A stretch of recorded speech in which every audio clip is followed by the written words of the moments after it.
വിദേശകാര്യ സെക്രട്ടറി വിക്രം മിശ്രി ചർച്ചകൾക്കായി ഇന്ന് ബംഗ്ലാദേശിലെത്തും. അതേസമയം ബംഗ്ലാദേശിലെ ഇടക്കാല സർക്കാരിന്റെ മുഖ്യ ഉപദേഷ്ടാവ് മുഹമ്മദ് യൂനസിന്റെ നൊബേൽ സമ്മാനം തിരിച്ചെടുക്കണമെന്ന ആവശ്യവുമായി ബിജെപി നേതാക്കൾ രംഗത്തെത്തി. ഹിന്ദു സമൂഹത്തിനെതിരായ വിവേചനരഹിതമായ ആക്രമണം നടക്കുന്നുവെന്ന് ആരോപിച്ചാണ് നീക്കം. ഇരു രാജ്യങ്ങളും തമ്മിലുള്ള ബന്ധം വഷളായ സാഹചര്യത്തിലാണ് വിദേശകാര്യ സെക്രട്ടറി വിക്രം മിശ്രിയുടെ ബംഗ്ലാദേശ് സന്ദർശനം. പരസ്പരം യോജിച്ച് പ്രവർത്തിക്കാനുള്ള നീക്കം സന്ദർശനത്തിന് ശേഷം ഉണ്ടാകുമെന്നാണ് വിലയിരുത്തൽ. പ്രതിസന്ധി മറികടക്കാനും പരസ്പരം ആശയവിനിമയം സാധ്യമാക്കാനും സന്ദർശനം സഹായിക്കുമെന്ന് ബംഗ്ലാദേശിന്റെ വിദേശകാര്യ ഉപദേഷ്ടാവ് മുഹമ്മദ് തൗഹീദ് ഹുസൈൻ കഴിഞ്ഞ ദിവസം വ്യക്തമാക്കിയിരുന്നു. ഹിന്ദുക്കൾക്കും മറ്റ് ന്യൂനപക്ഷങ്ങൾക്കുമെതിരായ ആക്രമണങ്ങൾ റിപ്പോർട്ട് ചെയ്തതിനെ തുടർന്ന് അവരുടെ സുരക്ഷ ഉറപ്പാക്കണമെന്ന് ഇന്ത്യ ആവശ്യപ്പെട്ടിരുന്നു. ചർച്ചകളിലൂടെ ന്യൂനപക്ഷങ്ങളുടെ പ്രശ്നങ്ങൾക്ക് ഒരളവ് വരെ പരിഹാരമുണ്ടാകുമെന്നാണ് പ്രതീക്ഷ. അതേസമയം ബംഗ്ലാദേശിലെ ഇടക്കാല സർക്കാരിന്റെ നേതാവും നൊബേൽ സമ്മാന ജേതാവുമായ മുഹമ്മദ് യൂനസിന്റെ പശ്ചാത്തലം പുനഃപരിശോധിക്കണമെന്ന് BJP MP ജ്യോതിർമയ് സിംഗ് മഹത്തോ ആവശ്യപ്പെട്ടു. നോർവീജിയൻ നൊബേൽ കമ്മിറ്റിക്ക് അയച്ച കത്തിൽ മനുഷ്യാവകാശ ലംഘനങ്ങളിൽ പങ്കാളിയാണ് എന്ന് ആരോപിക്കപ്പെടുന്ന വ്യക്തിക്ക് നൊബേൽ സമ്മാനം നൽകുന്നതിലെ വൈരുദ്ധ്യം എടുത്തു പറയുന്നു. ബംഗ്ലാദേശിലെ ന്യൂനപക്ഷങ്ങൾ പ്രത്യേകിച്ച് ഹിന്ദുക്കൾ പീഡനങ്ങളും അതിക്രമങ്ങളും അനുഭവിച്ചിട്ടുണ്ടെന്ന് BJP നേതാവ് ആരോപിച്ചു.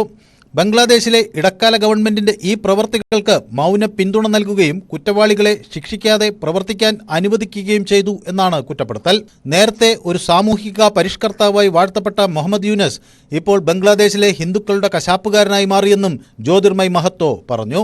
പശ്ചിമ ബംഗാളിലെ വിശ്വഭാരതി സർവകലാശാലയുടെ ബംഗ്ലാദേശ് ഭവനിൽ നടന്ന ദ്വിദിന ബംഗാളി സാഹിത്യോത്സവത്തിൽ ഈ വർഷം ബംഗ്ലാദേശിൽ നിന്ന് ആരും പങ്കെടുത്തില്ല.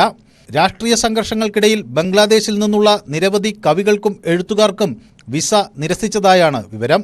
News desk news 18. Kiran Babu ചേരുന്നു വിവരങ്ങളുമായി. കിരൺ, ഈ വിക്രം മിശ്രിയുടെ സന്ദർശനം അത് ബംഗ്ലാദേശിലെ ന്യൂനപക്ഷങ്ങളുടെ സുരക്ഷയ്ക്ക് വേണ്ട കരുതലാകുമോ എന്നുള്ള കാര്യമാണ് രാജ്യം ഉറ്റുനോക്കുന്നത്. ഒപ്പം ഷെയ്ഖ് ഹസീനയെ വിട്ടുകൊടുക്കണമെന്ന് ബംഗ്ലാദേശിന്റെ ആവശ്യത്തിൽ ഇന്ത്യൻ നിലപാടും ശ്രദ്ധേയമാണ്. അശ്വതി, ഇന്ത്യ സർക്കാരിന്റെ ഭാഗത്തു നിന്നുള്ള ഔദ്യോഗികമായ ആദ്യ ഇടപെടൽ ആണ് എന്ന് വേണം കരുതാൻ.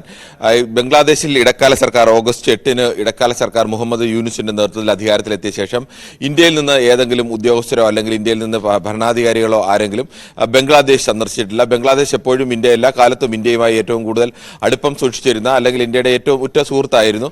ബംഗ്ലാദേശിന്റെ രൂപീകരണ കാലം മുതൽ ഇന്ത്യൻ സൈനികർ 30,000-ഓളം ഇന്ത്യൻ സൈനികർ പോയാണ് പാകിസ്ഥാനിൽ നിന്നും ബംഗ്ലാദേശിനെ മോചിപ്പിച്ച് ബംഗ്ലാദേശിനെ ഒരു സ്വതന്ത്ര രാഷ്ട്രം ആ കാലം മുതൽ ഇന്ത്യയുമായി ചേർന്ന് നിൽക്കുന്ന ഒരു രാജ്യമാണ് ബംഗ്ലാദേശ്. പക്ഷേ ബംഗ്ലാദേശിലെ ഇടക്കാല സർക്കാർ രൂപം കെട്ട കാലം മുതൽ ഇന്ത്യയുമായി അത്ര നല്ല ബന്ധത്തിലല്ല ഉള്ളത്. അവിടെ ഇപ്പോൾ ഹിന്ദു ന്യൂനപക്ഷങ്ങൾക്ക് നേരെ, മത ന്യൂനപക്ഷങ്ങൾക്ക് നേരെയാണ് ആക്രമണം. പ്രധാനമായും ഇസ്കോൺ ഗ്രൂപ്പിന്റെ പ്രവർത്തകർക്ക് നേരെയാണ് ആക്രമണം നടന്നുകൊണ്ടിരിക്കുന്നത്. ഇസ്കോൺ ഗ്രൂപ്പിന്റെ തലവൻ ചിന്മയ് കൃഷ്ണദാസിനെ അടക്കം അവിടെ അറസ്റ്റ് ചെയ്തിരിക്കുകയാണ്. അദ്ദേഹത്തിന്റെ അഭിഭാഷകനെ അടക്കം അതിക്രൂരമായിട്ടാണ് മർദ്ദിച്ച് അദ്ദേഹം ഇപ്പോഴും ICUവിൽ ജീവനോട് മല്ലടിച്ചുകൊണ്ട് കഴിയുകയാണ്. ഇതിനെതിരെ ബംഗാളിലടക്കം വിവിധ ഭാഗങ്ങളിൽ അതിശക്തമായ പ്രതിഷേധം ഉയരുന്നുണ്ട്. ഈ പശ്ചാത്തലത്തിൽ കൂടിയാണ് ഇന്ത്യൻ വിദേശകാര്യ സെക്രട്ടറി വിക്രം മിശ്രി ധാക്കയിലേക്ക് പോകുന്നത്. ഇന്ന് അദ്ദേഹം ധാക്കയിൽ എത്തിയ ശേഷം ഇന്ന് 12 മണിക്കൂർ, ഇന്ന് പകൽ മുഴുവൻ അദ്ദേഹം ധാക്കയിൽ ഉണ്ടാകും. അദ്ദേഹം ധാക്കയിൽ എത്തിയ ശേഷം അവിടുത്തെ വിദേശകാര്യ സെക്രട്ടറി ജഷീം ഉദ്ദീനുമായിട്ടാണ് ആദ്യ ചർച്ച നടത്തുന്നത്. അതിനുശേഷം അവിടുത്തെ താൽക്കാലിക മന്ത്രിസഭയിൽ വിദേശകാര്യ വകുപ്പിന്റെ താൽക്കാലിക ചുമതലയുള്ള തൗഹീദ് ഹുസൈനുണ്ട്. അദ്ദേഹവുമായും ചർച്ച നടത്തുന്നുണ്ട്. അതിനൊപ്പം തന്നെ ചിലപ്പോൾ ബംഗ്ലാദേശ് പ്രസിഡന്റ് മുഹമ്മദ് യൂനുസുമായും ചർച്ച നടത്താനുള്ള സാധ്യതയുണ്ട്. പക്ഷേ അത് ഇതുവരെയും സ്ഥിരീകരിച്ചിട്ടില്ല. എന്തായാലും ഇന്ത്യ ഔദ്യോഗികമായി തന്നെ ഇന്ത്യയുടെ നിലപാട് ബംഗ്ലാദേശിന്റെ ഭരണകൂടത്തെ അറിയിക്കുക എന്നുള്ള ഒരു പ്രധാനപ്പെട്ട നീക്കം കൂടിയാണ്. സ്വാഭാവികമായും അത്തരമൊരു നീക്കം ഉണ്ടാകുമ്പോൾ ബംഗ്ലാദേശ് സർക്കാരിന്റെ ഭാഗത്തു നിന്ന് ശക്തമായ ഇടപെടൽ അവിടുത്തെ ഹിന്ദു ന്യൂനപക്ഷങ്ങൾക്ക് നേരെ നടക്കുന്ന ആക്രമണത്തിൽ അല്ലെങ്കിൽ അവിടുത്തെ ഇസ്കോണിന് നേരെ നടക്കുന്ന ആക്രമണത്തിൽ ഉണ്ടാവും എന്നാണ് ഇന്ത്യ പ്രതീക്ഷിക്കുന്നത്. അത്തരത്തിലാണ് ഈ പുതിയ താൽക്കാലിക മന്ത്രിസഭ വന്ന ശേഷമുള്ള ഇന്ത്യയുടെ ആദ്യ ഔദ്യോഗികമായ ഒരു കൂടിക്കാഴ്ച അല്ലെങ്കിൽ ഔദ്യോഗികമായ ഒരു ഇടപെടൽ എന്നുകൂടി ഇതിനെ കാണാം. ശരി കിരൺ.